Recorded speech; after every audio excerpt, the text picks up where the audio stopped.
Serge, maintenant, je passe la parole à Marie-Josée Sans Souci de Longueuil. Alors, bonjour. Donc, pour moi, je pense que les CCR sont une des plus belles places démocratiques pour les résidents des HLM, à part, bien sûr, les congrès de la Fédération.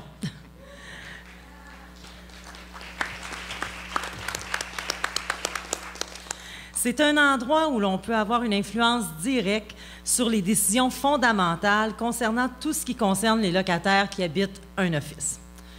Au niveau de la loi, on en a parlé beaucoup ce matin. Comme vous le savez, la Fédération a obtenu en 2002 des gains importants qui sont inscrits dans la loi de la Société d'habitation du Québec ou dans une directive émise par cette dernière sur la participation des locataires.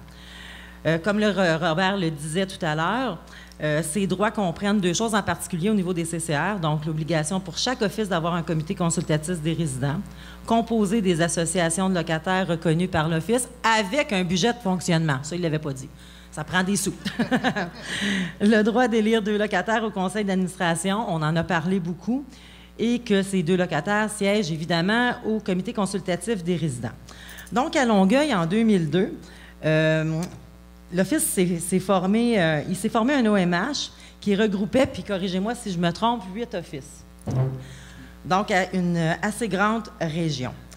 À titre informatif, pour ceux qui vont avoir à former des CCR après le regroupement des offices, s'il survient des litiges dans l'application des articles de la loi de la SHQ, M. Gagnon vous l'a dit tout à l'heure, il va être très disponible pour répondre à vos questions. On peut faire appel à la SHQ si jamais il y a des problématiques. Et si ça ne fonctionne pas, bien, on peut avoir recours aux tribunaux aussi, en espérant que ça va super bien aller.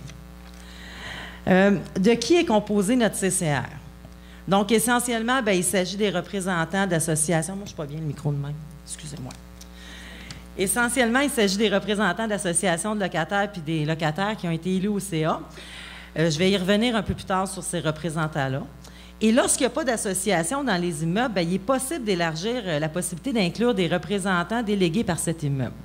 Nous, par exemple, on s'est doté de règlements généraux, puis dans ces règlements-là, on a fait en sorte que des délégués d'immeubles sans association, de même que des représentants de logements abordables et accès logis, puissent participer au CCR, cependant à certaines conditions.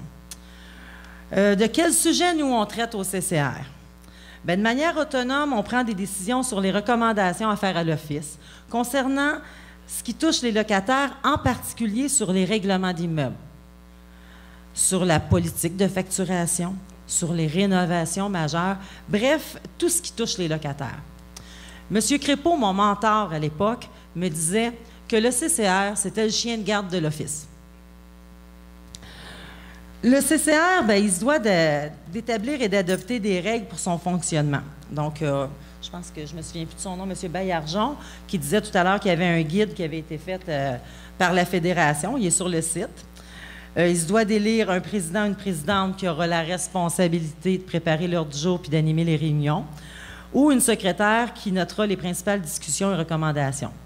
Étant donné qu'un CCR, c'est une instance de locataire, la direction d'un office ne peut pas en assumer la présidence.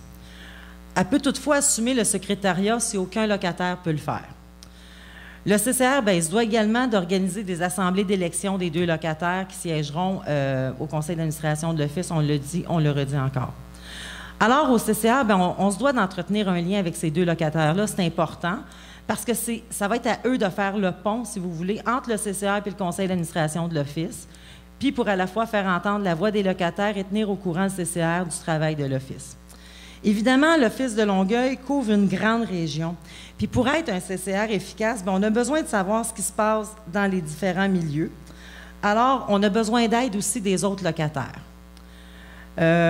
Donc, lors de nos rencontres de CCR, je vous dis, quand vous allez le former, n'hésitez pas à prendre le pouls et à demander aux autres locataires ce qui se passe. Chez nous, à chacune des rencontres, on inclut à l'ordre du jour de faire un tour de table des associations pour pouvoir prendre le pouls et par la suite, collectivement, on décide par priorité ce qui doit être recommandé à l'Office ou quels sujets qui vont être mis à l'ordre du jour lors de la prochaine rencontre.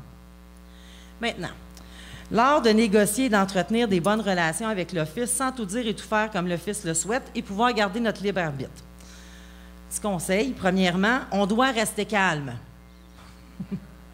On est toujours plus enclin et à l'écoute devant quelqu'un qui est posé que lorsque quelqu'un vient nous voir en criant. Deuxièmement, ça va toujours mieux lorsqu'on est en mode solution. Je dis toujours, s'il y a un problème, ben il y a une solution. Je vais vous donner un exemple. C'est un peu comme chez nous dans nos associations. Si un locataire arrive en criant et en gesticulant, puis il nous dit, par exemple, tiens, je vais vous sortir un exemple qui doit arriver partout sûrement. Le chien de la voisine fait ses besoins partout, puis là, je suis tanné. Puis il s'en retourne, puis il s'en va. Le premier réflexe qu'on va avoir, ça va être, bien, arrange-toi donc, puis ramasse-les si ça te dérange. Bien, à l'office, c'est un peu comme ça quand on va avoir à faire des négociations. C'est du monde comme nous autres.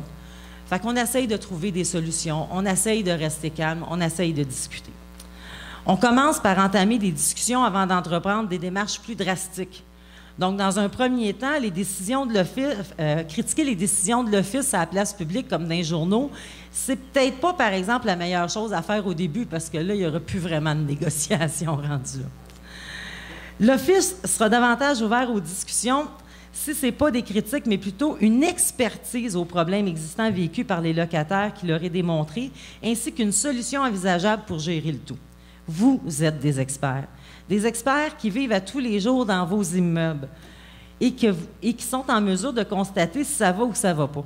Que ce soit des armoires non fonctionnelles, des problèmes de moisissure, des gouttières défectueuses ou encore des problèmes visant la cohabitation dans le quartier, c'est vous les experts. Évidemment, qui dit négociation dit qu'on ne peut pas tout gagner. On va avoir des concessions à faire, évidemment, à moins qu'il s'agisse des droits fondamentaux des locataires qui sont brimés. Là, on parle d'autre chose. Négocier seul avec l'office, c'est-tu une solution? Quand je parle seul, je parle d'une personne ou un petit groupe de personnes. Bien, à mon avis, non. L'office peut parfois venir voir le président ou la présidente et demander son approbation sur certaines décisions, à prendre maintenant, tout de suite, avec une petite pression.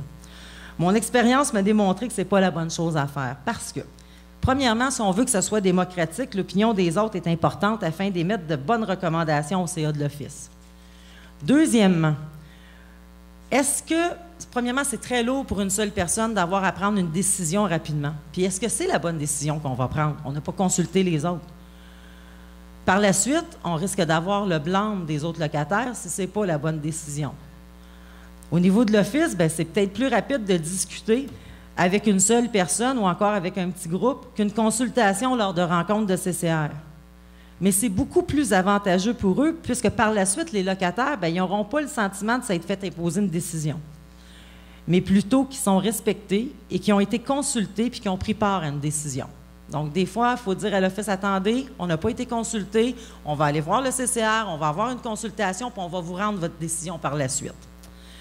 Finalement, comme je l'ai dit, le CCR, c'est une instance démocratique. Fait que les locataires, il faut les consulter.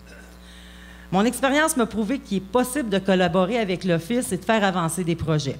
Ça ne veut pas dire que notre CCR a toujours été d'accord avec eux.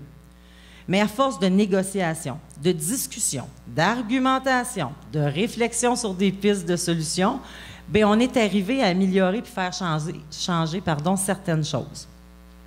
Comme par exemple, la mise sur pied d'une politique de facturation sur les bris dans les logements.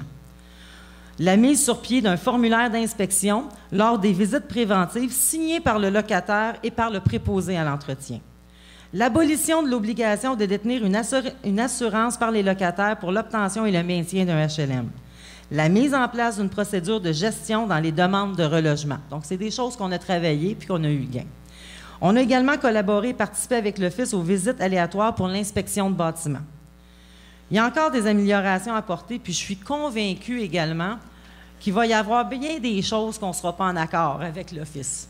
Cependant, au fil des ans et dans l'intérêt de tous les locataires qu'on représente, on a réussi à établir et maintenir des rapports harmonieux qui nous permettent une belle collaboration à l'Office. Alors pour moi, c'est à ça que ça sert, un CCR. Merci.